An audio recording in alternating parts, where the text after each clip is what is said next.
দেখতে দেখতে আমার 7 মাস প্রেগনেন্সি চলছে। আর সকালে উঠে আমি এরকম ড্রাই ফ্রুটস খাই। তারপরে দেখো আজকে বানিয়েছি স্যান্ডউইচ। তোমাদেরকে একটা ভিডিও বানাবো ভাবছি, তোমাদের সাথে শেয়ার করব যে আমি প্রেগনেন্সি জার্নিতে কি কি খাচ্ছি, একটা ভিডিও শেয়ার করব।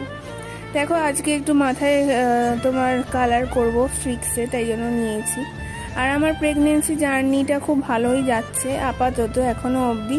হয়তো ভগবান সহায় আছে, কারণ সবার তো সব রকম মানুষজন পাশে থাকে না।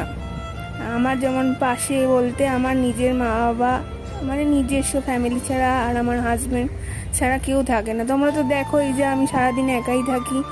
ওই শক্তি হয়তো ভগবান দিয়েছেন যে আমি নিজের খাবারটা নিজে করে খেতে পাচ্ছি।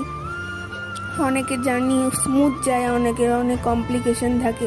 আমার মোটামুটি খুব ভালোই গেছে, খুব ভালো বলবো না, তবে ভালোই গেছে।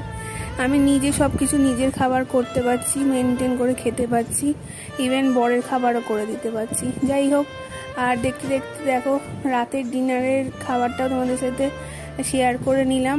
আজকে ডিনারে গোলাপ জামুন, ডাল আর আলু পোস্ত দিয়ে ভাত খাবো।